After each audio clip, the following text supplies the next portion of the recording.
رات کسی پہر میری آنکھ کھلی تو عجیب سا احساس ہوا۔ اچانک سانس رکی، یہ دل کی دھڑکن جیسے کسی نے بہت بھاری پتھر میرے سینے پہ لا رکھا ہو۔ مجھے تو ابھی دل کا کوئی عارضہ نہیں تھا، تو پھر ایسا کیوں محسوس ہو رہا ہے؟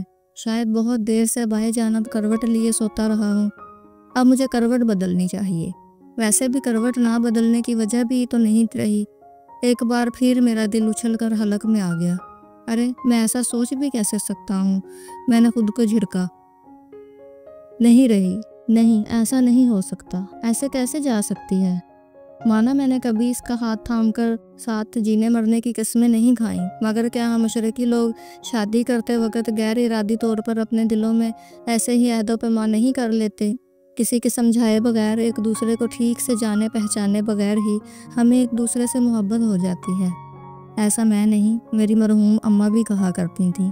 جب شادی سے ایک رات پہلے میں نے ان کی گود میں منہ چھپا کر ڈرتے ڈرتے کہا تھا کہ اماں بھی، بھلا میں کسی اجنبی عورت سے کیسے شادی کر سکتا ہوں، جس کو بس ایک نظر دیکھا ہو، جس کی آواز تک کی پہچان نہ ہوئی ہو، جس کی آہٹ کبھی محسوس نہ کی ہو، جو خوشبو کون سی لگاتی ہے وہ تک نہ معلوم ہو، تو بھلا ایسے کسی کو کیسے دل دیا جاتا ہے؟ اور اماں بھی نے ہمیشہ کی طرح کس قدر پیار سے سمجھایا تھا، محبت تم نہیں، وہ تم سے کرے گی، اور تمہیں بس اس کی محبت کی عادت ہو جائے گی بیٹا۔ عورت تو عورت ہی ہے، محبت سرتا پیر محبت، مگر مرد زیادہ تر عادی ہوتا ہے۔ عورت کا معلوم ہے مرد کو عادی بنانا۔ عقل مند عورت کبھی مرد کو محبت کرنے پر مجبور نہیں کرتی، بس اپنی محبت کا عادی بنا دیتی ہے۔ اور مجھے اپنی بہو پر پورا بھروسہ ہے، تم زیادہ فکر نہ کرو۔ ایک دن تم آنکھ کھولو گے اور تمہیں لگے گا کہ بس آج سے تم اس کے بغیر نہیں رہ سکتے۔ تمہیں اس کے کھو جانے سے ڈر لگے گا۔ تم اس کی چھوٹی چھوٹی نادانیوں پر ہنسو گے، مذاق اڑاؤ گے، اس کی بے وقوفیوں پر طنز بھی کرو گے، مگر اس سے دور ہو جانے کا خیال ہی تمہیں بے چین کر دے گا۔ اماں بھی کی باتوں سے مجھ میں چھپا ضدی مرد ابھر کر سامنے آ گیا۔ اوہ نہیں، میں ایسا ویسا کوئی معمولی بندہ نہیں، ذرا سی عورت کی محبت کے جال میں پھنس جاؤں۔ اماں بھی تو مجھے ابھی تک چھوٹا سا بچہ ہی سمجھتی ہیں۔ میں چھوٹا بچہ نہیں تھا۔ پھر بھی کتنی دیر تک اماں بھی کی گود میں منہ چھپائے پڑا رہا۔ اماں بھی غلط کہہ رہی ہیں کہ مرد محبت نہیں کرتا، صرف عادی ہوتا ہے۔ مجھے کس قدر محبت ہے اماں بھی سے، ہمیشہ سے تھی۔ گو میں گھر میں 3 بھائیوں اور ایک چھوٹی بہن کا سب سے بڑا بھائی ہوں، اور ابا میاں کے گزر جانے کے بعد میں نے ہی کم عمری سے ابا میاں کی جگہ سنبھالی اور گھر کا کاروبار اپنے کندھوں پر لاد لیا۔ تو کیا یہ سب صرف عادی ہونے پر کیا؟ نہیں، میں محبت کرتا ہوں، بھائیوں سے، ننھی سی بہن سے، اور سب سے بڑھ کر اپنی اماں بھی سے۔ ایسا الزام کیسے لگا سکتی ہیں اماں بھی ہم مردوں پر کہ مرد محبت نہیں کرتا؟ میں چاہتا تو اماں بھی کو باتوں میں گھیر سکتا تھا، مگر میں اماں بھی سے الجھنا نہیں چاہتا تھا۔ وہ کتنے دنوں بعد میری شادی کے سلسلے میں ہونے والے ہنگاموں میں دن رات مصروف ہو کر بھی بے حد مسرور تھی۔ شاید ابا میاں کے بعد وہ پہلی بار اس قدر احساس بشاش تھیں کہ تو اب میں ان کا مزاج برہم کیوں کرتا؟ میں کوئی گندا بچہ تھوڑی ہوں۔ میں بچوں کی طرح کئی دوسری باتوں میں مگر اماں بھی کو محبت و شفقت کا مزہ لیتا رہا، مگر دل ہی دل میں کہیں میرا خود سر مرد مکمل طور پر جاگ چکا تھا۔ خیالوں کا سلسلہ ٹوٹا، گھر کی غیر معمولی خاموشی کو محسوس کیا، مگر پھر مطمئن ہو گیا۔ دونوں بچے تو شام سے ہی اپنی پھپھو کے ساتھ چلے گئے تھے۔ چلو اچھا ہوا، ورنہ بھلا میں ان کو کیسے سنبھالتا؟ یہ کام تو وہی کر سکتی ہے۔ مجھے تو ویسے بھی بچوں کو صاف ستھرا، مطمئن اور سکون سے بیٹھا دیکھنے کی عادت ہے۔ میں نہیں چاہتا تھا کہ اس کے بغیر بچوں کے ساتھ وقت گزاروں، کسی نامناسب بات پر ان کو جھڑکوں۔ وہ ہوتی ہے تو میرے سامنے پتہ نہیں کیسے دونوں بہت ہی شرارتی بچے مکمل طور پر ادب کے دائرے میں رہتے ہیں۔ مجھے ابھی تک معلوم نہیں کہ باپ کی ہزار باشفقت و محبت کے باوجود کس طرح ماں بچوں کے دلوں میں باپ کے لیے بے انتہا ادب ڈال دیتی ہے، جیسے کوئی مالی بیج کو پانی دیتے دیتے تناور درخت بنا لیتا ہے۔ تو اچھا ہی ہے، سو بچے اپنی پھپھو کے ساتھ چلے گئے۔ یہ ہدایت بھی اسی نے دی ہوں گی، وہ نہ ہو کر بھی موجود ہے۔ میں نے سوچتے سوچتے کروٹ بدلی اور بستر کی دوسری جانب سپاٹ خالی جگہ نے مجھے مکمل طور پر بیدار کر دیا۔ پتہ نہیں کیوں شادی کے گزرے 8 سالوں میں تقریباً ہر رات میں نے اس کی جانب کروٹ لے کر سونے میں قباحت محسوس کی۔ مجھے کس بات کا خوف رہا؟ شاید اس بات کا کہ کہیں وہ جاگتی نہ ہو، جیسا کہ وہ اکثر ہی جاگتی رہتی تھی۔ اور پھر میری اس کے چہرے پر نظر پڑی۔ ہم دونوں کی آنکھیں ملیں۔ کمرے کے اندھیرے میں بھی اس کے چہرے کو دیکھنے سے اجتناب کرتا تھا۔ اور آج رات جب وہ میرے برابر میں نہیں تھی تو پورے بستر پر پھیل کر سونے کے بجائے اس کے حصے کے صاف ستھری چادر کو سلوٹ خراب ہونے کے ڈر سے کب سے بیٹھا سوچ رہا ہوں کہ میں ایسا کیوں کرتا رہا تھا۔ پتہ نہیں۔ میں نے ایک بار پھر خود کو جھڑکا اور باورچی خانے جا کر پانی پینے کے لیے اٹھ کھڑا ہوا۔ باورچی خانے میں ہر طرف شام سے گھر میں ہر طرح کے آنے جانے والوں کے کھانے پینے کے آثار نمایاں تھے۔ اچانک میں مسکرا گیا۔ 1 یا 1.5 ہفتہ پہلے ہی میرا 7 سالہ بڑا بیٹا اسکول جانے کے لیے تیار اپنی وین کا انتظار کرنے کے دوران اپنی ماں سے بیسن یا سنگھ کا اردو میں ترجمہ پوچھ رہا تھا۔ اتفاق سے اس وقت میں بھی باورچی خانے کے کونے پر رکھی 3 کرسیوں میں سے ایک پر بیٹھا سامنے رکھی میز پر اخبار پھیلائے ناشتے کا انتظار کر رہا تھا۔ بیٹے کی بات پر میں متوجہ ہوا ہی تھا کہ اس نے اپنی دھیمی اور نرم آواز میں بیٹے کو ترجمہ بتا دیا۔ واش بیسن یا سنک کو اردو میں سلفچی کہتے ہیں۔ جب یہ لفظ سلفچی مجھے جیسے اردو بھی اچھی خاصی تعلیم حاصل کیے آدمی کی سمجھ میں نہ آ سکا تو بیٹا تو بہت چھوٹا تھا اور آج کل کے بچوں کی طرح اردو بول چال سے دور بھی۔ کیا سلفچی؟ بیٹے نے حیران ہو کر ماں کے ساتھ تیزی سے چلتے ہوئے پوچھا۔ وہ توے پر پراٹھا اتار کر پلیٹ میں رکھے میری ہی طرف آ رہی تھی۔ اس کے دوسرے ہاتھ میں تلے ہوئے انڈے کی پلیٹ تھی۔ بیٹے کی بات پر نہ جانے کیوں وہ تیزی سے چلتے ہوئے ٹھٹک کر رکی۔ ہم دونوں کی نظریں ملی اور بے اختیار ہم دونوں ایک ساتھ ہنس پڑے۔ اور اس بات پر میں پورا دن خود سے کس قدر ناراض رہا۔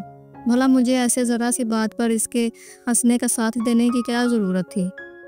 ویسے بھی بیٹے کی طرح تو مجھے بھی سلفچی کچھ خاص سمجھ میں نہ آ سکا تھا، تو پھر میں یوں ہی اپنے اخبار کی طرف متوجہ رہتا۔ ایک بار پھر سر جھٹک کر میں نے پلٹ کر سلفچی کو دیکھا۔ اس میں گندے برتن کا ڈھیر تھے۔ آج شام سے میری چھوٹی بہن نے ہی گھر سنبھالا ہوا تھا۔ بچے اسکول سے واپس آئے تو ان کو پرسکون رکھنا، گھر میں آنے والوں کو چائے پانی گلانا۔ یوں تو میرے بھائیوں کی بیویاں بھی موجود تھیں، مگر خود بخود جیسے پورے گھر کی باغ دور میری چھوٹی بہن نے سنبھال لی تھی۔ میں جانتا تھا کہ ایک میں ہی کیا سبھی پریشان تھے، پھر بھی میں یہی امید کر رہا تھا کہ چھوٹی بہن باورچی خانہ اس قدر پھیلا ہوا چھوڑ کر نہیں جائے گی۔ دل تو چاہ رہا تھا کہ اس پہر چھوٹی بہن کو اور بھائیوں کی بیویوں کو فون لگا کر کھری کھری سنا ڈالوں۔ کیوں بھائی، کبھی دیکھا میرے گھر کا باورچی خانہ اس قدر پھیلا ہوا ہے؟ ہنگم اور گندا اور یہ پانی کی ٹھنڈی بوتلیں نکالی تھی تو بھر کر واپس بھی نہ رکھی گئیں۔ یہ بھی نہیں سوچا کہ پیچھے بھی لوگ آ سکتے ہیں، تو کیا اب آنے والوں کو اس گرمی میں ٹھنڈا پانی بھی نہ ملے؟ یعنی میرے گھر میں کوئی آئے اور اس طرح پیاسا رہے، گندے برتن دھونے تو دور کی بات، سمیٹ کر بھی نہیں رکھے گئے۔ جس نے جو چاہا فریج سے نکال کر کھایا پیا اور بقایا میز پر ہی چھوڑ کر چلتا بنا۔ کیا کیا جا سکتا ہے؟ تم سب کی عادت ہی بگڑی ہوئی ہے۔ میرے گھر میں آ کر تو تم سب کو یاد ہی نہیں رہتا کہ انسان کے اٹھنے بیٹھنے کھانے پینے کے کچھ آداب ہوتے ہیں۔ یہ بار بار میرا گھر کیا لگا رکھا ہے؟ کسی نے چپکے سے میرے کان میں کہا۔ یہ جو تم اس قدر اترائے ہوئے سب کو میرا گھر کہہ کر شرمسار کرنے کا سوچ رہے ہو، تو کبھی سوچا ہے کہ اگر اس گھر میں ہر دم چلتی پھرتی، محنت مشقت کرتی، کونے کونے کی دیکھ بھال نہ کرتی ہوتی تو کیا فقط ان 4 دیواروں کو تم میرا گھر کہہ سکتے تھے؟ سچ بات ہے، دنیا کا دستور یہی ہے، محنت کسی اور کی اور شاباش کوئی اور سمیٹتا ہے۔ چھوٹی بہن یقیناً بھول گئی تھی، شاید اسے یاد ہی نہیں ہو رہا کہ آج کی رات میں نے خود کو اس کی کمی کو محسوس کرتے سوچ کر جلدی سے اپنی توجہ باورچی خانے کی حالت زار پر مرکوز کی تھی۔ ٹھنڈے پانی کے لیے فریج کھولا تو پانی کی ایک بھی بوتل نہ ملی، بلکہ شادی کے بعد سے آج پہلی بار مجھے اپنے گھر کا فریج کھول کر اپنی اجنبیت کا احساس ہوا تھا۔ ایسا کبھی نہیں ہوا تھا کہ میں نے فریج کھولا ہو اور گھر پر بنے انواع اقسام کے کھانے پینے کی اشیاء سے بھرا ہوا نہ ہو۔ بچے تو ہمارے 2 ہی تھے، میں بھی دن بھر آفس میں رہتا تھا، مگر ہمارے گھر مہمان بہت آتے تھے اور مہمانوں کا اکرام کرنا وہ خوب جانتی تھی، اور اچانک آنے والی رحمت کو یہ بھی اپنی مہمانداری سے مایوس ہونے نہیں۔ اس نے کبھی گھر کے خرچے کو بڑھانے کا نہیں کہا۔ مجھے اکثر حیرت ہوتی تھی کہ کس طرح وہ میری محدود آمدنی میں بچوں کے ساتھ ساتھ گھر کے اخراجات بھی سنبھال رہی تھی، مگر میں اپنی حیرت اپنے تک ہی محدود رکھتا۔ اس سے بلا وجہ بات چھیڑنا اور بات سے بات نکال کر باتیں کرنا مجھے کبھی نہیں بھایا۔ اس نے کبھی مجھے تنگ نہیں کیا۔ اس کی مصروفیات ہی اس قدر ہوتی تھی، گھر کی صفائی، کھانا پکانا، کپڑے دھونا، استری کرنا، بچوں کو پڑھانا، مہمانوں کے آنے پر ان کی خاطرداری کرنا۔ وہ ہر وقت ایک مشین سی بنی پورے گھر میں دوڑتی پھرتی تھی۔ ہمارا پرانی طرز کا 120 گز پر بنا آبائی گھر کا کوئی کونا ایسا نہ تھا جہاں اس کی موجودگی محسوس نہ کی جا سکتی ہو۔ وہ ہر جگہ، ہر وقت، ہر طرف اپنے سلیقے اور محنت کی نشانی چھوڑ جاتی تھی، اور میں چاہ کر بھی اس سے ناراضی کا کوئی بہانہ ڈھونڈ نہیں پاتا تھا۔ میرے بھائی بہن، اس کے بچے بڑے بوڑھے، جو ان رشتہ دار، دوست احباب، ان کی بیویاں، بیٹیاں، مائیں، سب کے سب اس کے اخلاق کے گرویدہ تھے۔ اس کی خوش مزاجی اور مہمان نوازی کے چرچے تھے۔ ہمیں بہت ذوق و شوق سے محفلوں میں بلایا جاتا، غم خوشی میں ہمیں شامل کرنا ضروری سمجھا جاتا تھا، اور میں جانتا تھا کہ یہ سب اسی کی ہی خوش اخلاقی کی بدولت تھا، مگر مانتا کہاں تھا۔ پانی لینے کے لیے گلاس اٹھایا ہی تھا کہ طبیعت مقدار ہو گئی۔ کسی نے تیل لگے ہاتھوں سے گلاس پکڑا تھا اور پانی پی کر ویسے ہی الٹ کر گلاس کے سٹینڈ پر رکھ کر چلتا بنا تھا۔ حیرت اس بات پر ہے کہ میں کسی طرح ذرا اس تفصیل پر بھنا رہا تھا، حالانکہ کبھی اسے اس طرح ایسی چھوٹی چھوٹی باتوں پر بچوں کو ڈانٹتے یا سمجھاتے سنتا تو دل میں اس کی صفائی پسندی پر ناراض ہو جاتا۔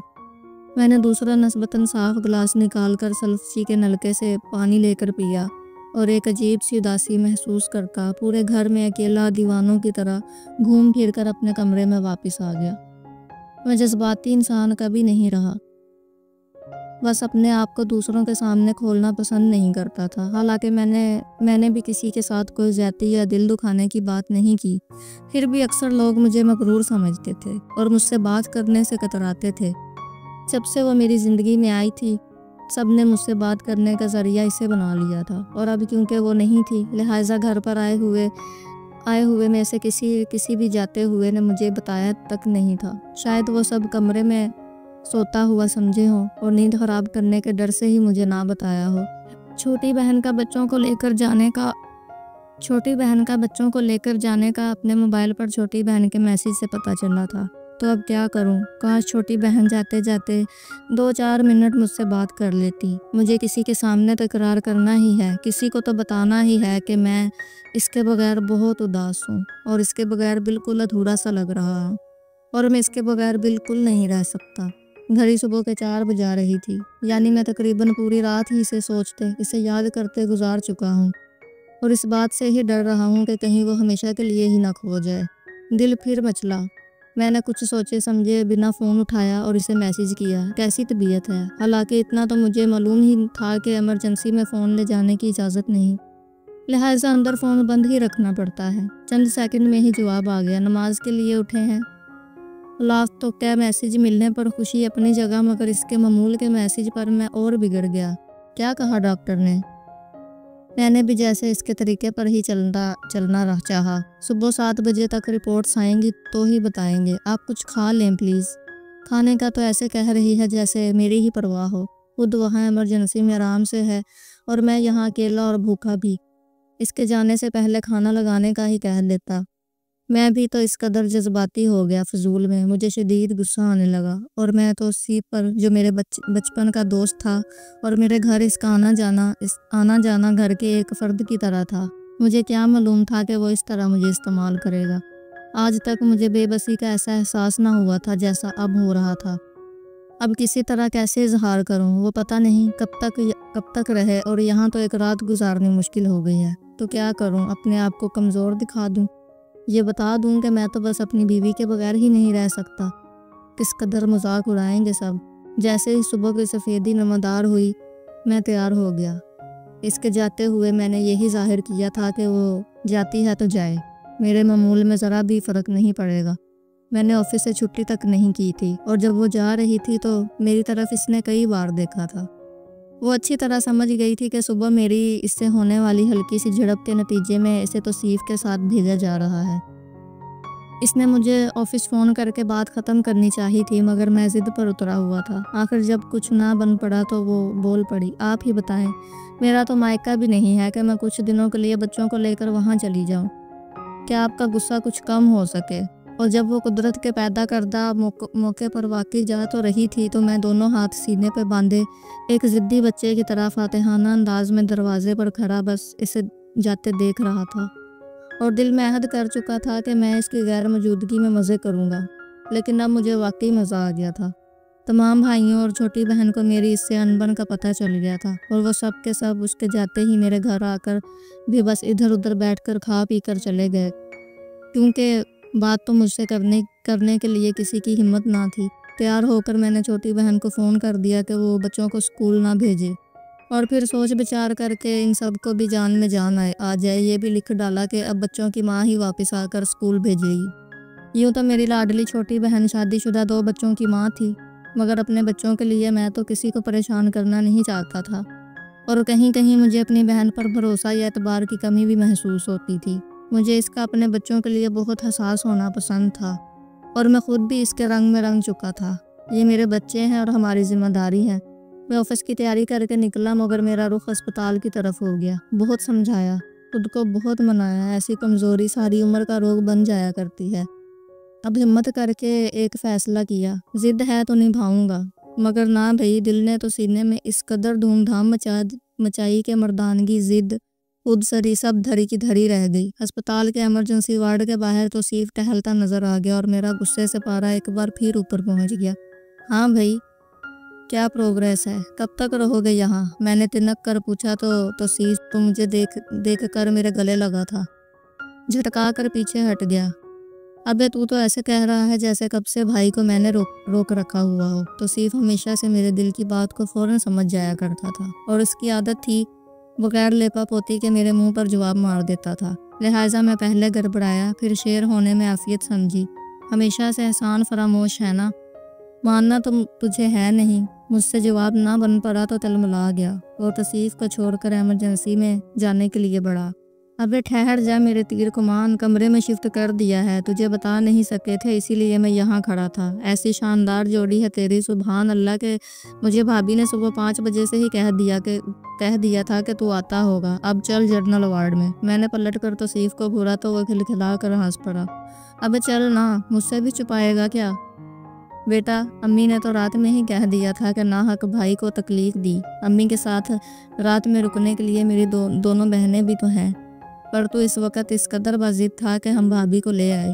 اب بتاؤ ہمارا کیا قصور؟ بات یہ ہے کہ بچے پریشان ہیں، آج ان کی اسکول کی چھٹی بھی ہو گئی، اس لیے بس مجبوری ہے یار، سمجھا کرو۔ میں نے بات بنائی، مگر وہ بھی میرے بچپن کا دوست تھا۔ آپ بالکل درست فرما رہے ہیں جناب، مکڑی کبھی سچ بولنے میں حرج نہیں۔ چلو ہم سے نہ صحیح اپنے آپ سے تو سچ بولو، اور لگے ہاتھوں کبھی کبھار اپنی بیوی سے اظہار بھی کر دیا کرو۔ آخر بیوی ہے یار، وہ بھی اکلوتی۔